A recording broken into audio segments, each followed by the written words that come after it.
Welcome to my mommy's podcast. This podcast is sponsored by Fabletics, my go-to source for quality, affordable athletic wear. This company was co-founded by Kate Hudson with a mission to bring trendy athletic wear to everyone at affordable prices. And here's how they do that. After you take a quick 60-second style quiz, they give you a personalized showroom of pieces that are specifically catered towards your own unique style. Right now, you can get 2 pairs of leggings for only $24. That's a $99 value and less than the price of a Lululemon sports bra, even secondhand at a website. So as a VIP, you can get all of that at fabletics.com/wellness mama. And that includes my favorite, the high-waisted power hold leggings that are so flattering, even in places that I have a little bit of a bulge or loose skin from all of my pregnancies. Make sure you enter your email address at the end of the quiz because you will receive exclusive monthly discounts and sales, especially seasonal sales, and the inside scoop about new collections that haven't been released yet. Again, check out fabletics.com/wellness mama. That's fabletics.com/wellness mama to grab the deal while you can and check out my favorite power hold leggings while they're still in stock as styles change monthly. This episode is brought to you by Four Sigmatic, my source for superfood coffees, teas, and elixirs that contain powerhouse mushrooms for better performance, better sleep, and better health. I've been asked several times what the name means, and it's a cool story, so I wanted to tell you today. Basically, here's how it works. If you put all of the foods in the world on a scale from bad to good, many would fall in the middle as kind of average. The farther away you got on either direction from average, the more rare the food is and the more good or bad it is. So basically, this will be measured in sigmas, the more sigmas it has. So as you get farther out, 1 sigma away, 2, 3, 4, only 50 superfoods in the world qualify as 4 sigmas away from the average or 4 sigmatic. And these are the best of the best, the highest quality.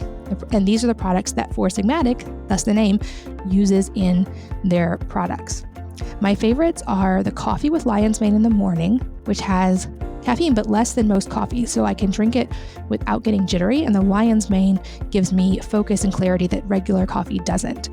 I drink the reishi elixir or the reishi cocoa at night to wind down, and pretty much all of their other products in between, including the matcha, the cordyceps, the chaga, even their different like superfood blends. I highly recommend all of it. I've never tried anything from them I didn't love. My kids love their cocoa and chai, and you can save 15% on any order from Four Sigmatic by using the code WellnessMama, all one word, all lowercase, at foursigmatic.com/wellness mama. So again, foursigmatic.com/wellness mama, and make sure to use the code Wellness Mama to save 15%.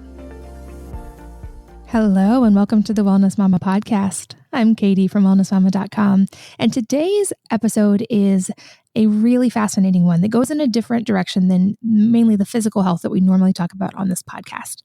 I am here with Dr. Kelly Brogan, MD, who you have heard from before. Her first episode will be linked in the show notes here as well. It was fascinating talking about anxiety, depression, mental health, why she no longer prescribes medication, and so much more.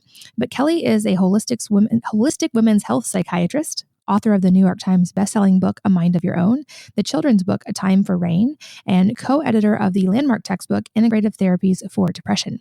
She completed her psychiatric training and fellowship at NYU after graduating from Cornell, and she has a BS from MIT in systems neurosciences. She's board certified in psychiatry, psychosomatic medicine, and integrative holistic medicine, and is specialized in root cause resolution as an approach to psychiatric syndromes and symptoms. She's also a KRI certified Kundalini yoga teacher and a mother of 2. And in this conversation, she and I, but definitely her, get really vulnerable about life experiences and changes and something she calls a dark night of the soul that happens a couple times in our lifetime. So I hope that you will give this one a chance and listen in with an open mind and enjoy. Here we go. Kelly, welcome and thanks for being here. It's really, really such an honor. Thank you for having me. Absolutely. I know I've had you on before and you were very well loved with the audience. I'll make sure that your first episode is linked in the show notes so you guys can find that at wellnessmama.fm if you have not heard round 1 with Dr. Brogan. But I wanted to have you back because I think, first of all, we could have literally talked for 8 hours in that first episode and we weren't able to. But also because I feel like there's just even more to talk about right now. Modern life just gets more intense and more busy and more everything. And I thought it was a perfect time to have you back on. And you also have a book, A Mind of Your Own. I want to make sure we talk about that today too. But one thing that you have written about and talked about on your own platform, you call the dark night of the soul. So I think let's just jump in with the hard stuff. And will you explain what that is and what that means to you? Absolutely. I think it's worth mentioning that I am a very conventionally trained doctor. I was a hardcore atheist, and all of the concepts I'm about to explore were totally anathema to me. Like just eye roll beyond the eye roll, and something I would dismiss because there wasn't evidence, there wasn't science, and spiritual folks can go to their ashrams and talk their gibberish if they want to. Like that's basically the kind of mindset that I was coming from when I essentially backed into learning about this very spiritually archetypal journey that can unfold usually at particular times in a given individual's life. And typically that would be like around adolescence or between like 35 and 45. Those tend to be very common windows. And I'm finding that the perimenopausal, menopausal window is potentially a third one. And it's something I've begun to learn about mostly because I elected to work with women who wanted to pursue another way of interacting with hardship or crisis or challenges than medication. And that means that either they were already on medication and it wasn't quote unquote working, or they didn't feel totally themselves, or they were dealing with this chronic sense that something was missing, or they wanted to avoid medication but felt like they were really kind of staring down the barrel of a very acute circumstance in their life, whether it was a death or loss or some kind of new diagnosis or something that was bringing out tremendous amount of fear. And so in working with this population, I began to, as I committed to, since I put down my prescription pad, which at this point was amazingly around a decade ago, I never started a patient on prescription medication again. And I have that, it's has a light side and a dark side, this trait of my personality, which is that, when I commit to something, I commit hardcore. And I decided, that under no circumstances was I going to start someone on a medication. That was really based on what I had learned after I decided to take another look into the literature and, published that in A Mind of Your Own in 2016, which I think was around when we spoke last, amazingly.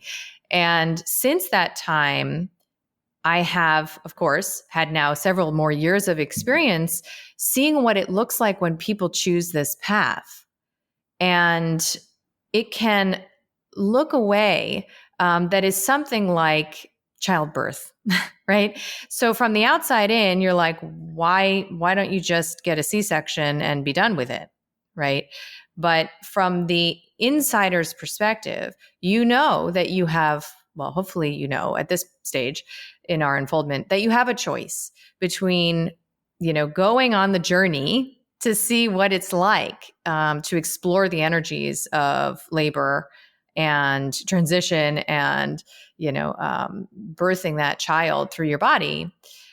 Or you can, do the best that you can, but you can opt to, numb literally and figuratively the experience through, analgesics or epidural, whatever you choose. So the women that I work with have kind of figuratively chosen the unmedicated home birth, right? So they're saying like, I'm going in raw and whatever comes of it, I want to know, I want to see it. And I understand there are risks and I can't but choose this, right? I'm choosing this.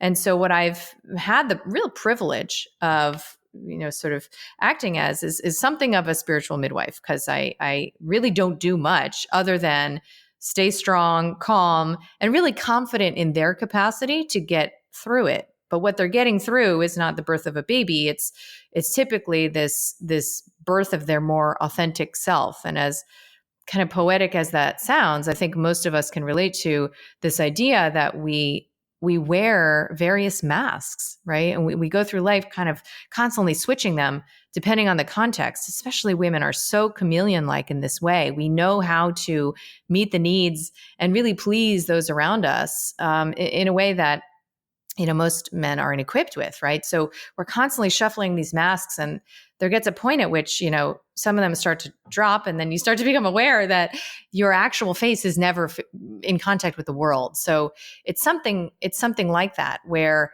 you have this opportunity to understand what you're made of, but that opportunity asks of you a certain kind of death.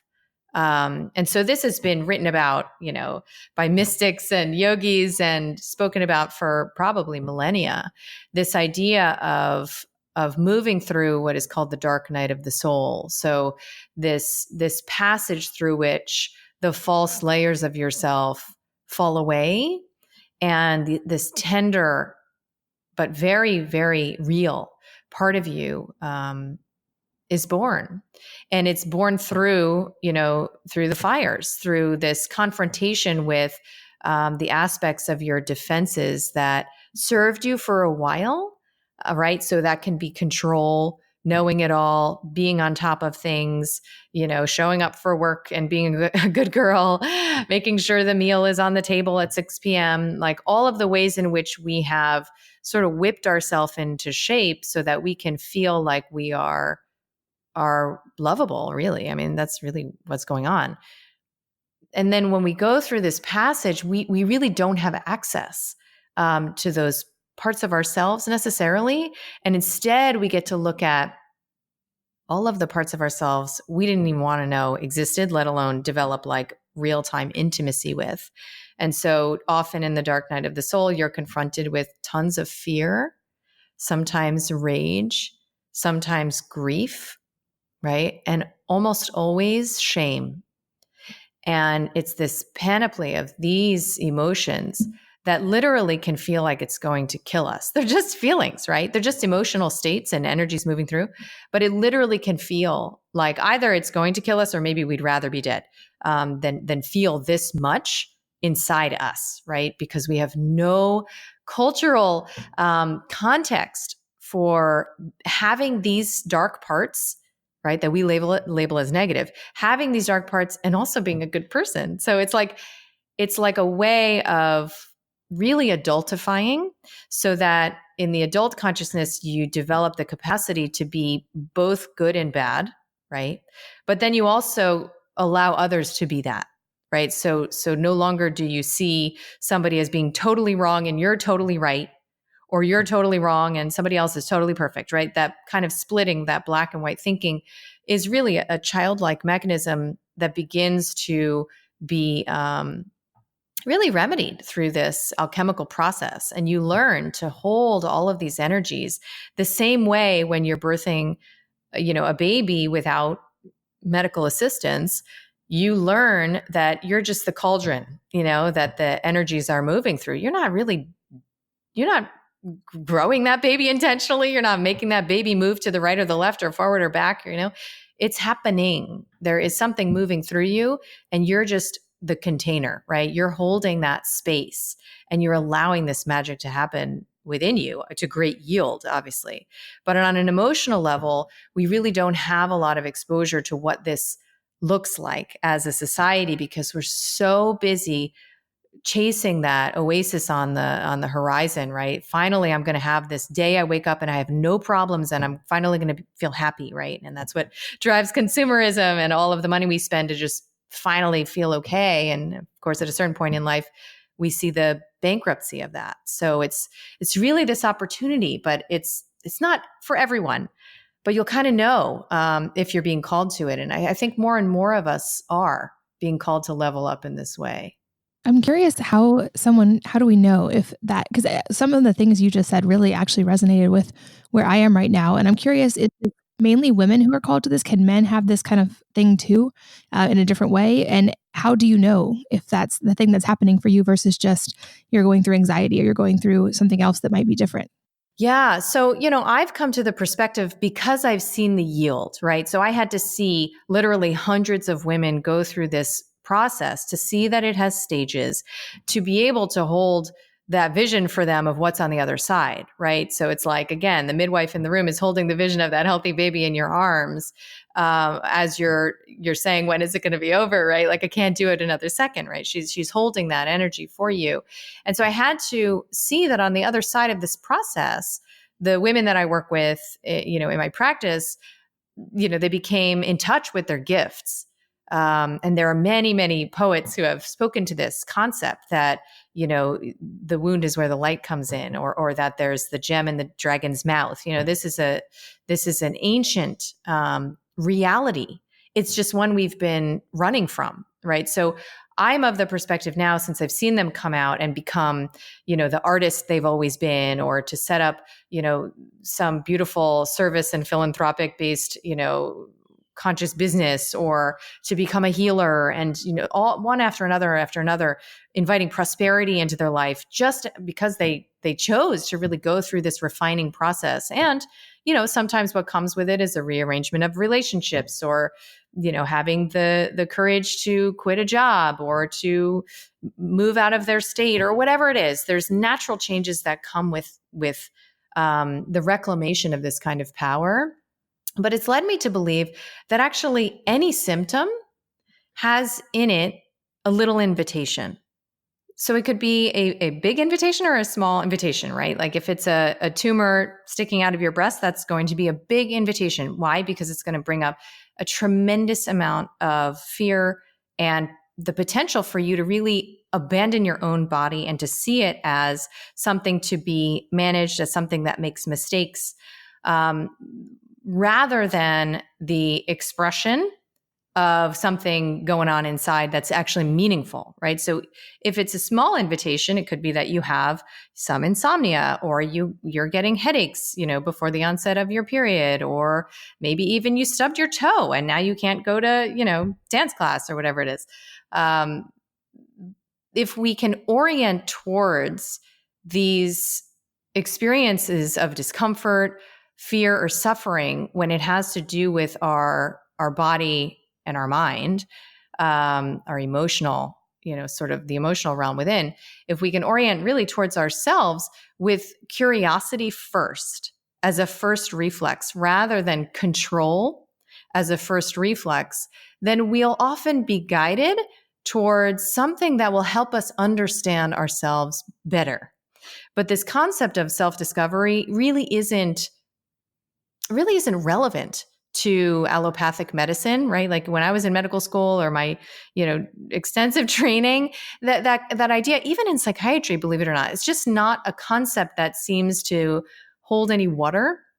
And so what's interesting is that I think it's what's most important to us, right? That's why there are quizzes all over the internet and have been, since Cosmo magazine when I was in high school. We want to know more about ourselves. Like we want to tap into that mystery.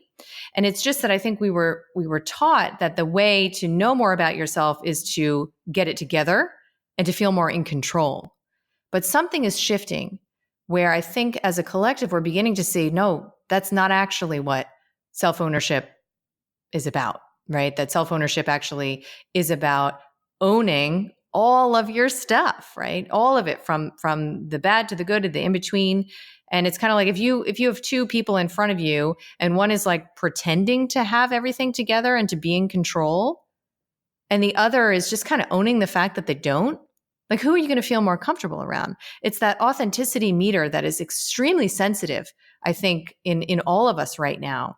And so, you asked, is it just women who go through this? I can obviously only speak from my experience as a woman and a practice of women. But what's interesting is that since bringing my, offerings online and scaling them to men and women, I've seen that this is actually a very human process.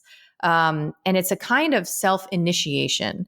And, if you look to indigenous cultures, you'll see that whether it's prizing, childbirth and the ritual of that, or whether it's, a vision quest where, you're left out in the woods for 3 days without food or water, this concept of bringing you to the brink of what you thought were your limitations and experientially showing yourself that you can move through them is a part of how you become an adult. And I think that's kind of what we're all contending with, is that we are, like, in ways, emotional children, like running around in adult clothing.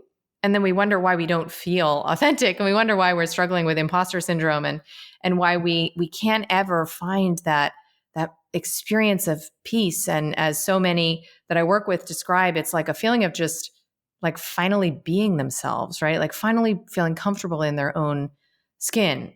So it strikes me that, this is the portal. It's moving through what you might otherwise want to run away from. And again, that could be a small little thing or a very big thing that takes tremendous courage to face. But, it's only in exploring these things and coming to them with some curiosity and understanding their meaning that you can sort of find the gem. And what I often say is, like, this idea that suffering ends where meaning begins. And I really have found it to be true that suffering can dissolve in a moment if you tell yourself a different story. And so in my new book, in Own Yourself, that's pretty much what I am trying to teach, is like, how do you tell yourself a different story when society and the dominant American culture that's, invaded the world, is telling a different story about your experience of your, emotional realms. Again, whether that's, having tremendous fears that have been labeled as OCD, or visions that have been labeled as schizophrenia or suicidal depression, or, tremendous energy that's labeled as mania. Whatever it is, society is telling you this is a problem. It doesn't work. It's not controllable through your own choices. And so the only way for you to manage this is through medication, because something's wrong with you. And can we tell a different story? And what happens when we do? And what I found is when we tell a different story about what's happening, and we see it as an invitation to personal empowerment, growth, and development, then incredible things can emerge, right? But we have to start to grow this field, so to speak, as a collective, because there's only very few people the world over who are walking this path right now. But I do have faith that it's more and more. And that's obviously why I'm so pleased to be having this conversation, to begin to grow that field bigger and bigger, so that it can hold each and every one of us as we make our choices. I really love that quote that you just said, that suffering ends where meaning begins. And I think that's also a perfect corollary to childbirth, because that suffering that you feel that like seems so intense and impossible, the second you have your baby, it all has meaning and you almost forget. And I think that's a beautiful analogy to use there. And I'm curious because, like I said, so much of what you're saying really resonated to me, and so much of what's in your new book really resonated with me. And my own process the last couple of years has been realizing that you can have diet dialed in and lifestyle dialed in and do the exercise and the sleep and all the things perfectly. And if you don't deal with your emotions, you still will have roadblocks. And it can be big ones. But yet, I feel like I've been on that struggle of how do you actually find the path forward? Because it seems very different for everyone. And I know, at least in my case, there were all these expectations and guilt and things I was supposed to do. And how you mentioned like always needing to be there for everyone else and to do all the things for everyone else. So I guess the two-part question would be if you're comfortable sharing a little of what your own journey through that process has been. And then how do you find a starting point? I love this. And you know what? I think we're all in it. We're all in it in our own way. And certainly some of us are in way deeper than others, right? So some of the women that I work with clinically, what they go through, especially coming off of these medications, I mean, it's all I can do to reflect to them that they are the heroines of our time. The amount of courage that it takes to go into the darkness that comes up when you have sometimes 30 years of unexplored emotional territory, that you're slammed with like a tidal wave when you come off of an antidepressant after all that time, right? Because I do believe in what the science of psychoneuroimmunology is showing us, which is that emotions, do get encoded as peptides. And this was Candace Pert's work, from decades ago. And they get stored in our body, right? So you can believe, on a spiritual level that it's energy that gets stuck somewhere, or you can just honestly default to neuroscience and understand that there's a reality to this. And so it's in there, right? And it could be in there for decades. So how are you going to move it, right? How are you going to liberate that? How are you going to keep that from expressing as cancer? And, you know, what's interesting based on what you're describing that I can so relate to is that, you know, I've had about like 5 or so years of very unexpected challenges come to my life, whether it was, you know, falling madly in love with my current partner, Sayer, you know, when I was happily married, whether it was what it is to dissolve a family as somebody who was very invested in her, you know, postcard sort of, you know, life, and the role that I played in my own family, you know, with my parents and my brother, and all of the challenges that came up when I stopped playing the part I had unconsciously agreed to play, you know.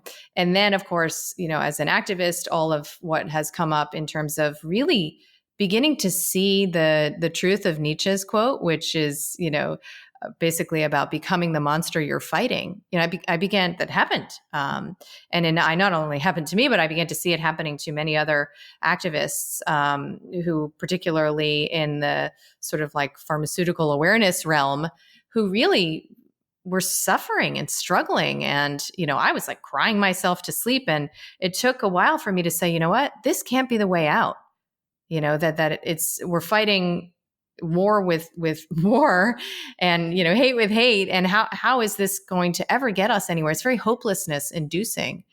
And so, you know, finally I got to the point where I decided to design my own life and actually understand what my desires were and my needs were, and to stop acting as if, you know, I was living a life based on what I quote unquote like had to do, right, on a professional level or familial level or whatever, even for my children, to be honest. And so I decided to make choices, right? Make bold choices. And I relocated to Florida to be closer to my partner, and brought my kids. And then my ex-husband chose to come, and my parents chose to come. And things started to kind of flow once I asserted my own desire.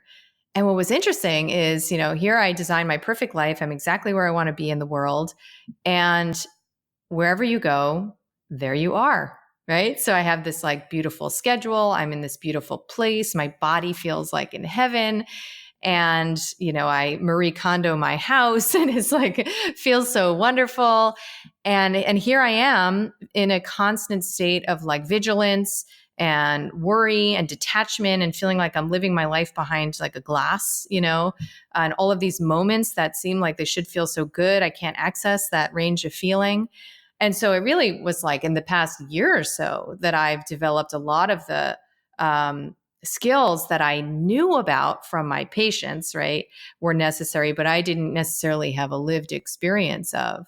And, you know, so I'll tell you what I think a couple of the tips are, although this is largely what I put in this book, Own Yourself, was like, I'm very like pragmatic person, right? So if something's challenging, I want to know like, what are the best, give me some road signs, right? Like give me some navigational tools. And so I've tried to include as many of those as possible. But one of the things that I find is something important to commit to and begin to practice like mental hygiene around is, where are you telling what I call victim stories, right? So where is there a narrative in your life? And usually this is relational, like in a dynamic with a spouse or a parent, or sometimes a kid or a boss. Where are you holding a narrative that features you as the one who's right about being wronged, right? So we all have these. No shame in the game. We all have them. Some of us hide them better than others, like I would be in that camp. But there are going to be places where you're telling yourself a story about your life that features you as being dependent and without power. And anytime you have that kind of story, there is a little piece of you that is constantly churning that, you know, constantly maintaining that. And it's like an incredible energy drain, right? And so one of the antidotes to that is to begin to see where you have participated willfully. Like, where have you made a choice to participate in a dynamic that you are feeling victimized by, right? And so, you know, when it comes to taking medications, right? It's really important for the women I work with to be able to say, I chose that. I chose that because it was the best I could do with the information I had at the time. And now I'm going to choose something different, right? But it can even be like, an interaction where you feel, like affronted. Like I had this interaction with my mom, for example, and every part of me was like, oh, I'm over it. It's fine. And it took me basically understanding how I didn't show her in any way the compassion that I expected her to show me, right? For me, it's like almost feels like blaming the victim, but it's actually a strategy to begin to take back control. It's hard. It's hard work because you feel vulnerable, and that's why you have that story to defend yourself, right? But it's a method of regaining control, and it's surprisingly liberating. It's kind of like when you engage in service or volunteering or philanthropy. It's like, why would that feel good? Because if you give money, let's say, to somebody else, well, then you have less. But we all know that's not how it works, right? There's something around resolving these little points of victimhood that is extraordinarily liberating.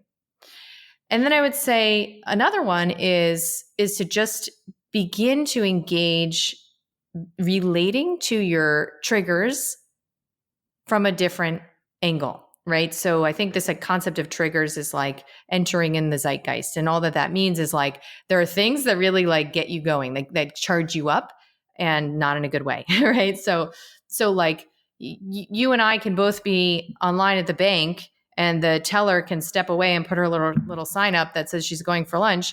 And you may be like, all right, I'll come back later. And I could literally have like an adult temper tantrum about it. Right. And make a big scene. So there are different things that trip our wires, and there are good reasons for that based on our childhood programming and particular traumas, et cetera. But you can relate to it by championing that as your, kind of battle cry that you're going to get behind, that you're going to tell your friends and try and garner more support for that. Or you can understand, okay, this is like what I call the child self, right? This is my child self behind the curtain at Oz, pulling all the strings and making some big, spooky wizard sounds. But the truth is, it's just a little kid behind that curtain. So there's, a visualization that I practice with my patients and online participants, where it's basically you just kind of turn toward it as if it's like a little kid. So hopefully same gendered kid you can relate to, right? So it's like, I have 2 daughters, so this is a decently easy exercise for me, where I basically can imagine that I'm turning towards someone inside me who is a little girl, who is the one having the tantrum. And you just kind of like practice soothing that little thing, right? You practice soothing that little kid, and it's very simple. You're not fixing it for her. You're not making it better. You're just saying, wow, you're so angry right now. That seems really intense. I'm so sorry. Something like that, right? And it sounds really ridiculous. This is what I do in my crisis moments. This is literally the exercise that I do when I am pushed to the brink, again, whether it's by my partner or by some piece of legislation that's come across, state lines.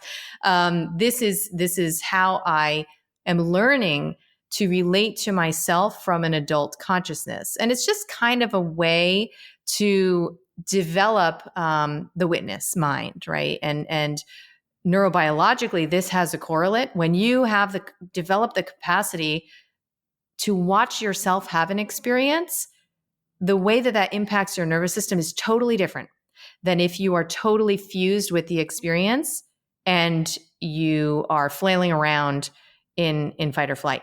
So there are these kind of little ways to begin to interact with yourself so that you're no longer trying to arrange all of the furniture in the room perfectly, turn on the music, make sure the candles are lit, but then you have like that screaming, tantruming toddler inside of you, it's like locked in a room, bolted doors and screaming. And you're like, well, why doesn't it feel comfortable in here? That's so strange. I made everything look so nice.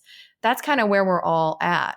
And so I think we need to develop, these practices of relating to ourselves through our stories, that we tell ourselves. And one of them is that feeling upset is something to fix, rather than something to explore or even soothe.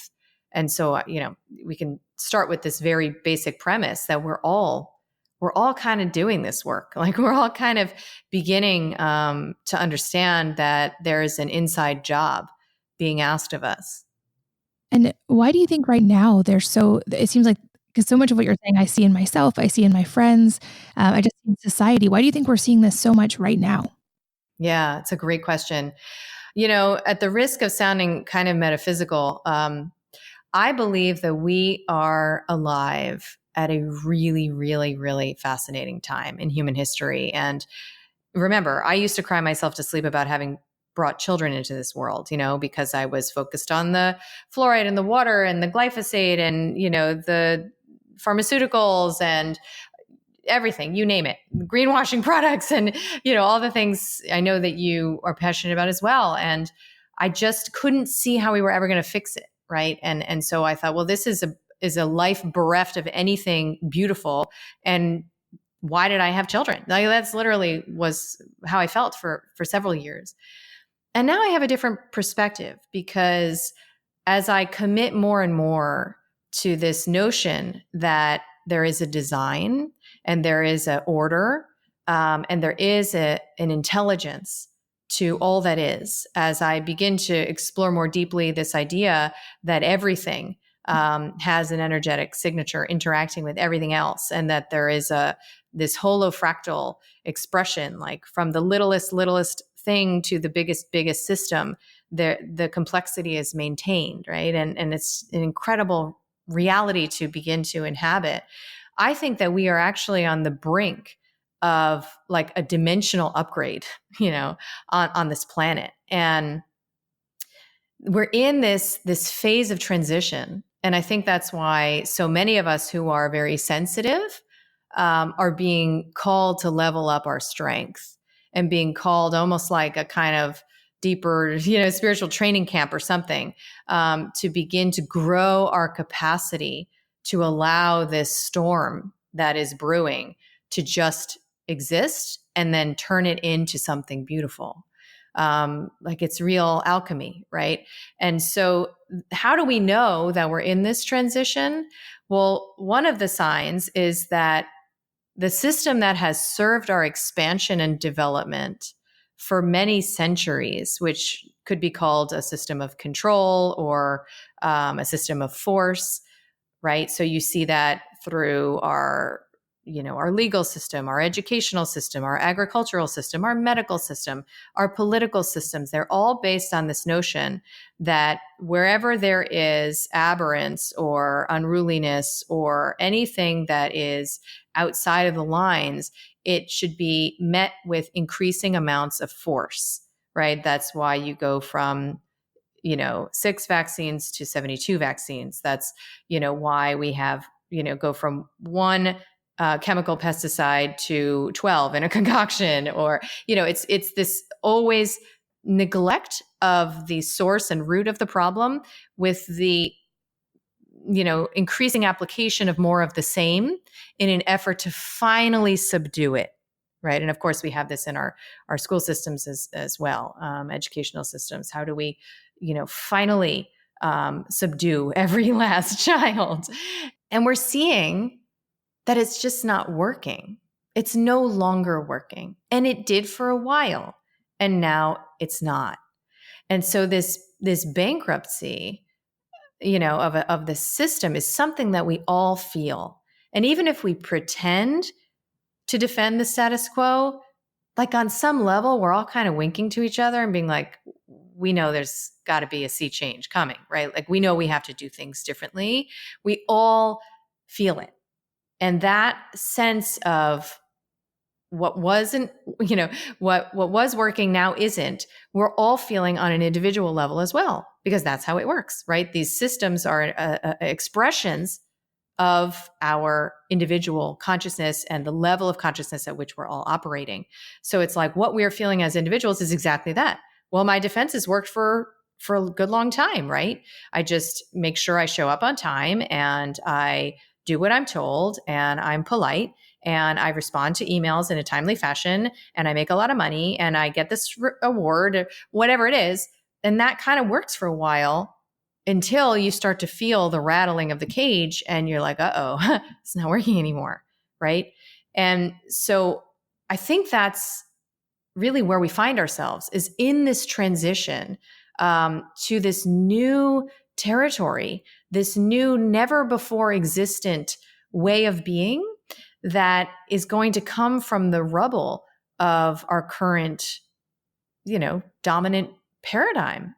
And it's happening. Like, it's happening at a tremendous rate, where levels of awareness and totally creative, novel solutions are emerging. I mean, even when it comes to censorship, or what's happening to many of us in Google, right? So, like, this idea that they have, that they know what's true and right, and they're going to limit and control our access to what they believe is bad, which happens to include, anything from natural health to, right-wing politics to pedophilia, so it's like this bucket where all the bad stuff goes, and they're just going to control, exposure to the bad stuff, right? So they're going to censor out all of those who don't meet their criteria. Well, what's already happening is that something really new and interesting is going to be born from that, right? Because you cannot live in a world where the bad is fully controlled. And I think that's what, on an individual level, and of course in my work, what I'm seeking, to support, is this idea that we move beyond the bad and the good, right? That we begin to understand that it's all everything, right? So I've had to sit with people who I've deemed as, seeming enemies, whether it's in the pharmaceutical industry or wherever else. And I've had to, for my own benefit, really ask the question, what would I do if I were them? I would probably do the same thing they're doing, right? If I had the totality of their experience, if I had all of their exposures and all of their indoctrinations and all of their choices, I would probably be making the same exact decision that they're making. So how can we begin to, on a small level and a big level, say, I accept what is, I have compassion for how we've gotten ourselves here, and let's create something more beautiful.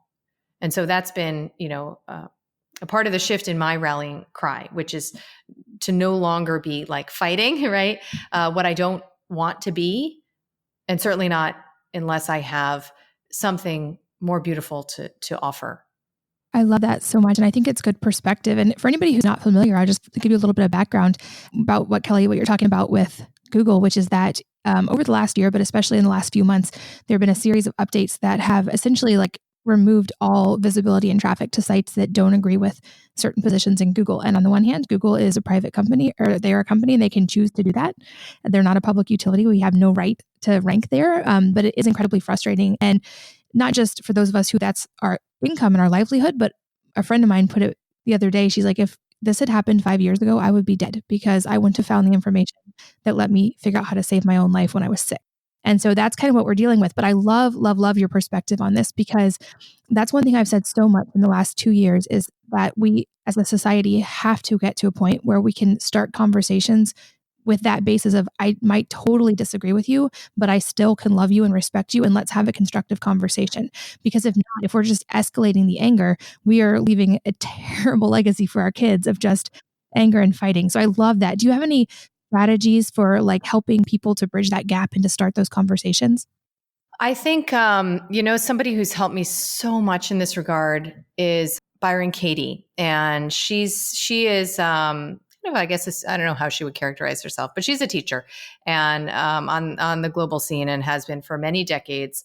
And she has this kind of set of 4 questions that you apply to any statement or belief that's causing you distress, right? So, so it might be, Google should let me be who I am, whatever, just to be whatever, so put something out there. And one of the strategies that she offers to resolve judgment, because it's the judgment and the fighting with what is that causes suffering. That's it. It's not the reality. It's the story that we are telling about the reality that causes suffering, and it's commiserate, right? That means suffer together. We are always seeking that connection. So we'll connect through suffering, right? So that's how you spread it, right? You kind of pass the buck. So one of the strategies that she offers, I find extraordinarily helpful, is called, so there's these 4 questions you go through. You ask if the statement is really true, right? And then you take a look at how you feel when you believe the statement versus when you don't. You can see that it's the statement that's actually causing the suffering, not the reality. And then the one that's most helpful, I think, is called the turnaround, which is you literally 180 degree the sentence. And so like in this case, it would be, I should let Google be who they are, right? And isn't that kind of true? It's always kind of a stunning thing that you see, whether it's, my boyfriend should do the dishes. And then you're like, well, my boyfriend shouldn't do the dishes, right? How do you know? Because he's not doing the dishes. So he shouldn't do them, right? Or maybe I should do the dishes. And that makes a lot of sense because I'm the one who wants them done. Maybe I should do the dishes, right? So it's like you get to this place of access to what is, and you feel melt away the part of you that was really working to uphold your story of suffering. And I find that to be like a very, very helpful strategy. So just kind of like flip it, and see, is there any truth in that? Maybe there's not in some cases, but I found almost every time I feel a judgment about something that I don't like how something is, which trust me is like 80% of my day sometimes, right? That if I can apply that mindset and say, well, maybe I'm the one who needs my own advice, it's almost always true. There's almost always some truth in it. And it helps me to see, wow, I'm just treating that person or, that issue exactly the way I would prefer not to be treated. How is that fair? Right. And so it's just a way to calibrate around kind of being the change that you want to see.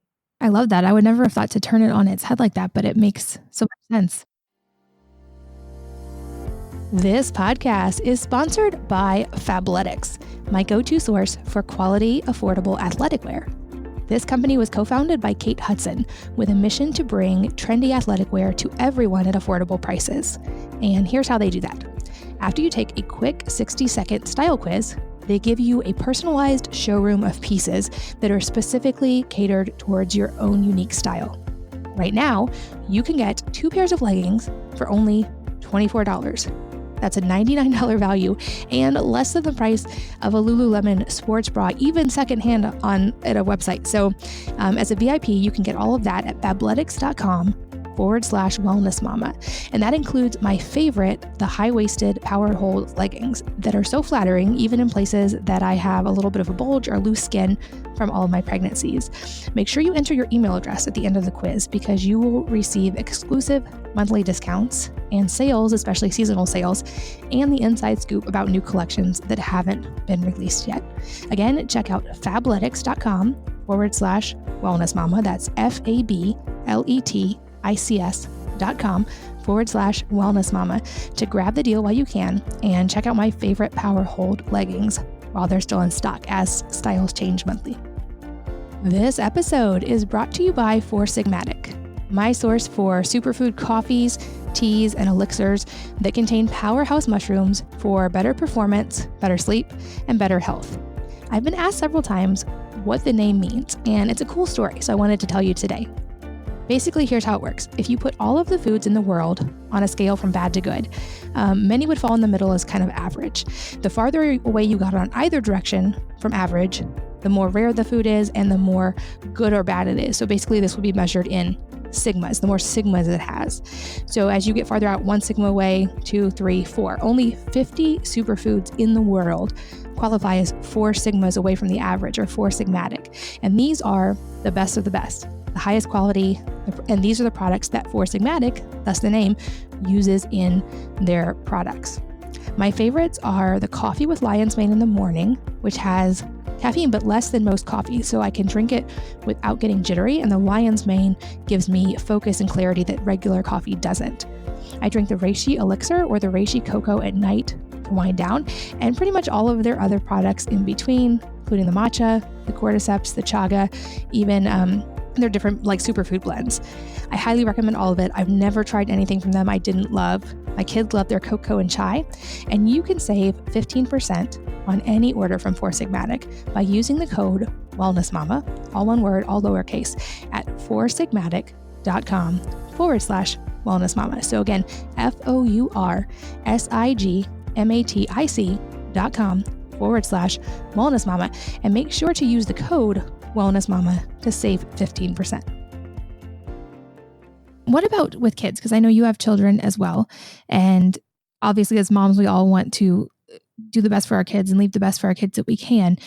With these shifts happening in you, has that changed your parenting, or do you have any tools that can be useful for parents in helping kids walk through? Because you mentioned this also sometimes happens at puberty. So as a mom who's about to have a teenager, I'm curious, are there tools that we can use with our children? Oh, yes. Thank you for asking. This has been a huge, huge part of, right? Because I used to think that I was like, fighting all the demons out there for my kids. And meanwhile, I was like traveling constantly, never around for them. Even when I was around, I wasn't present. And I wasn't there in my feminine power. And as I've begun this process of healing that I've also, witnessed so many have, and I've witnessed, all of these hundreds of individuals move through, of really coming in contact with my softer, more vulnerable parts and exploring aspects of myself that I had, thought I'd be stronger without. I have seen my children transform. Right. And so I'm a big believer that our children express our unconscious or semi-conscious conflicts and issues as parents. I know that's not a very popular perspective, but it's one that keeps me sort of in integrity without seeing my kids as having like their own weird problems that have nothing to do with me. And I've seen, anything from funny little health things like frequent peeing or something. I've started to see that is responsive to my shifts in energetic commitment. And part of what I have dedicated myself to offering them is to no longer, or it's the same thing I offer my patients, right? So to just orient around them as if their feelings matter and as if their feelings, deserve airtime and are not an inconvenience or worse or something scary to me. And it has transformed our family. And so, I'll give you a quick example. So when we moved, right, it was this extremely challenging window for me on a million levels, not to mention just logistically. So we get here and we're, 2-3 months into being here. And I have my kids set up at this extraordinary Waldorf school, and it just feels like so many things are coming into alignment. And my little one, who is 7 at the time, we're going to bed, and every mother knows that is the time, right, where the veil is thin. And so we're laying in the dark, and she just starts crying, like pretty much out of nowhere, right? And she's like, I want to go back home, meaning up north, right? I want to go back home. I don't like it here. I don't like school. I don't like my friends, and I don't want to be here. And you never asked my opinion about whether we could come here. And meanwhile, my blood is like literally boiling, because not only is my inner lawyer like, that is inaccurate, and you do have friends here and you do like it here. I saw you laughing the other day, not only is that going on, but then it's also my inner child, right? So my child self is having her own tantrum because she's like, but I worked so hard and I'm trying to keep it together, and how dare you, not appreciate what I'm doing? There's like multiple kids in the room. Okay. And so in that moment, because of this commitment to growing big enough to simply allow emotions some airtime, okay, because I am an adult now, and I'm going to choose to act like an adult, which is not to say that I'm going to act like I have it all together.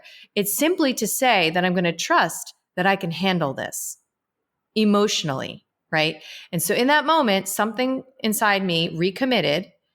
And even though I literally almost had to lift my arm up to put it on her back, I put my hand on her back and I just kind of rubbed her back and I let her cry. And I didn't say anything for a long time. And then the only thing I said was, "This is really hard." That's it, right? Like the way you talk to somebody who's in distress is simple, like monosyllabic, 2 words, 3-word sentences. And she cried probably for another, I don't know, 3 minutes. Then she got up, she got a tissue and she blew her nose and like made a joke about how she sounded like an elephant, got back into bed and went to sleep. So that to me was like a felt experience of these teachings where if you simply are co-present and open to allowing your child agency in their own emotional life, where you don't tell them how to feel, you don't try to control their experience, and you certainly don't attend to your inner child over them, right? Where you give her airtime and let her try to be right, as we all are wont to do, that there is an arc to these emotions. And it's like this audacious act of courageous parenting to simply allow for your child's experience to have airtime, right? And so obviously in adolescence, the tumult that can pass through, the power that they are learning how to wield, because these emotions are also the same as our gifts, as our power. They are at the root, right? It's again, that becoming these alchemists. Like, how do you turn pain into joy? How do you turn grief into, ecstasy? This is something we're all capable of. And no one necessarily can teach that, but we can give their, experience wide berth while also showing that we can handle it. Because I used to think as a parent, like, I'm breaking, cycles of yelling and that kind of thing in many, many generations of my family. So I never yelled at my kids. But what I would do when I couldn't handle it was just kind of like walk out of the room. Right. So if they were like expressing something I didn't want to hear, or they were crying about something I didn't want to deal with, like I would just kind of like walk out. But I now understand, just another way of telling them and showing them like what you're experiencing, I don't like, I don't approve of, and I can't handle it. Moreover, right? So what is it to be in the presence of an adult who can't handle your emotions, right? What does that tell you about your emotions? That they induce abandonment, right? They induce detachment. They make you isolated. So that's kind of how the messaging starts. Like, it's like, stop crying, little Jimmy. It starts early and is perpetuated. And then of course taken on culturally, where we make no room as a society for people to, even grieve. I mean, now it's literally been edited in the Diagnostic and Statistical Manual, the 5th iteration of it, where the bereavement clause has been lifted so that if you're experiencing the symptoms of depression 2 weeks after a loved one has passed, you are now a candidate for a mental illness diagnosis and chemical treatment. This is the direction that we're moving in, where we literally have no capacity to allow people to move through their process, however that might look, and to simply, support them, to show them, we're not going to flee as a society or as a parent. Wow, that's amazing that only like 2 weeks later that would be. And I know that you don't prescribe at all anymore, but I feel like maybe it's a symptom of this, or just with everything going on in modern life, anxiety and depression still are so much on the rise, and especially for women. Like, those are just 2 things I hear so often from readers and listeners about. So I'm curious, in light of all of this new information in your new book, do you have any updated advice or starting point that you would give to someone working through anxiety or depression right now? Yeah. So again, we want to contextualize it, right? So Krishnamurti said, it's no sign of health to be well adapted to a profoundly sick society, right? So when I talked earlier about this bankruptcy we're all feeling, right? We are out of our greatest expression, where we are out of alignment. And there are going to be many of us, I call them the canaries in the coal mine, who feel that, right? And we label it anxiety or depression. And of course, then the individual gets the message something is wrong with them and they have this chemical imbalance and they're going to have it for life. And of course, they need to be treated, right? Their sickness needs to be treated. Well, I'd like to throw that on its head, right? And to say, no, actually, these are the individuals who are sensing what is really amiss, right? So whether that's, what it is to live a diet of processed food, what it is to have toxicant exposure, what it is to live a purposeless life where you show up to some stupid job that offers your soul not a modicum of connection to what it is that you're here for, right? Or what it is to be in a toxic relationship, right? So if you're someone who is sensitive to those things, then you need help getting into alignment so that you feel well again. But it doesn't mean anything was ever wrong with you, right? That's like saying like the fire alarm is too noisy or something, should be quieter. No, it's detecting something real and how you attend to it and with what energy you attend to it. That's where your choice lies. So I am passionate about, it's like I see myself as a gatekeeper, right? Like getting in between those who are on the precipice of labeling themselves as sick or broken and offering this other framework, right? And so, in the book I lay it out in 3 parts. It's get real, get well, get free. And the get real part is a kind of rebrainwashing, right? So we've been told this certain story about suffering and sadness and struggle. And is there another one, right? Can we tell a different story, right? And then it's sort of, how do we begin to enter? Is there an order of operations? And from my perspective, and I know there are many different ways to heal, of course, but from my perspective, it's worked in ways that have been literally history making in my clinical experience, to start with kind of the lowest hanging fruit. So you start with a month of sending your nervous system a very different signal of safety than you had previously been, even through your best efforts to be well, right? So you dedicate yourself to, it's about like 2.5 hours of self-care a day. That is basically, diet. So it's cleaning up your diet. It's detox in the form of coffee enemas that my mentor taught me about. And then it's sending this relaxation response, activating signal through very basic meditation, but every single day. So the commitment is the most important part. It's like a no nonsense, no excuses, like go big or go home, 30 days. And I found that this is almost like a portal. Like you go through this portal and then your magic carpet ride begins. And I've seen this literally hundreds of times. So I know it has a certain, way of unfolding. And I think it has to do with recentering the locus of control within you. And that this simple, 30-day ritual is just a way to do that. Because when you feel that you have this creative power, when you feel that the control is within you, right, to make choices, because we always have, it's our secret weapon. We always have the capacity to make choices. No one can take that from us. Even, in the health freedom realms where I'll speak for myself, I'm so worried about these choices being taken from us, right? In the end, we always retain choices. Even as Viktor Frankl said, who was in the Holocaust, it's our choice to respond. How are we going to respond? We always have that choice, right? So as you localize that within you, neurobiologically, something shifts, something different begins to happen. Because when you're in a helpless dependent state, there's a certain neurobiological signature that is attuned with fight or flight and not regeneration. So as you shift that, your mindset shifts. You're more able to engage curiosity. You're more able to look at the parts and aspects of your life that are not working with a renewed sense of, okay, so how am I going to take one small step in another direction, right? And things begin to unfold where you feel empowered.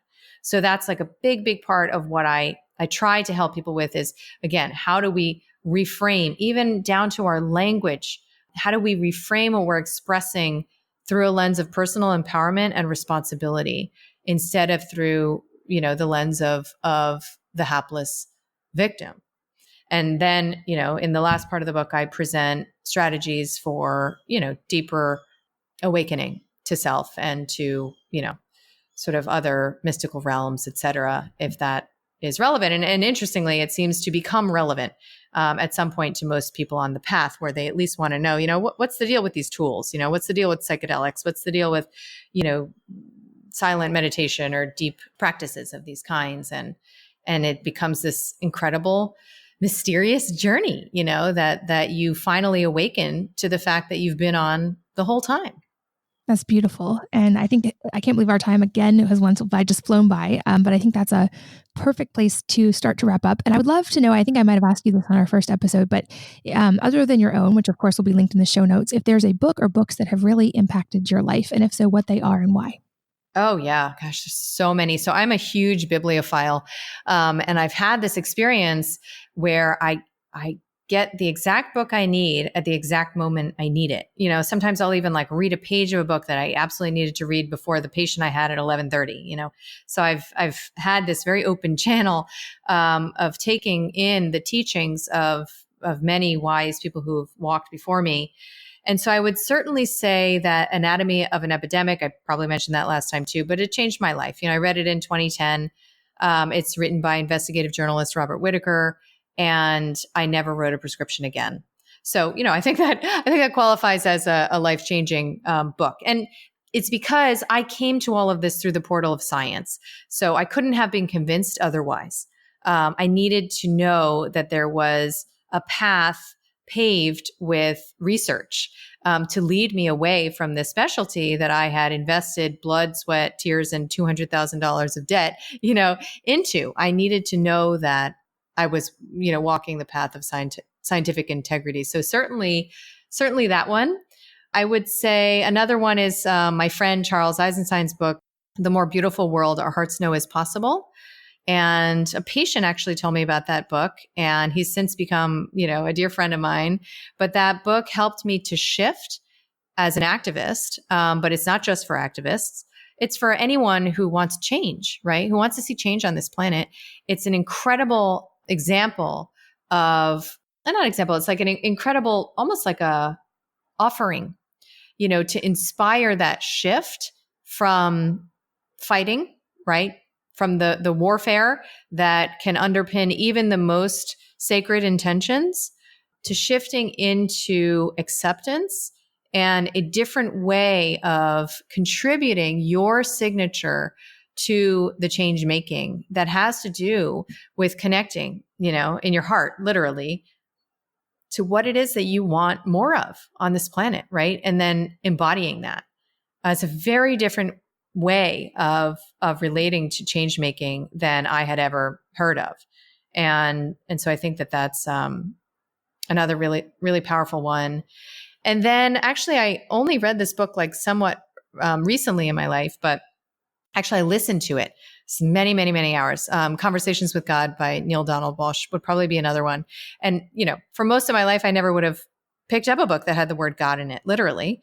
That's how closed I was to this concept. And, for those, I think it's very well known at this point, but for those who hadn't heard of it, this is literally a transcribed conversation that this totally normal guy, had in this quasi altered state, not induced by anything in particular, in his house, where he got to ask any questions he wanted.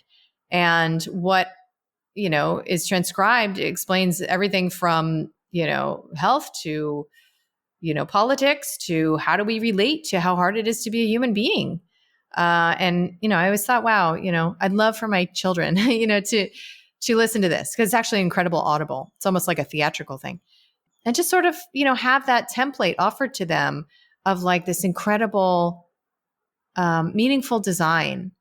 And it's not a denominational thing at all. It's not like a, Catholic thing or Jewish thing. It's just sort of it all makes sense.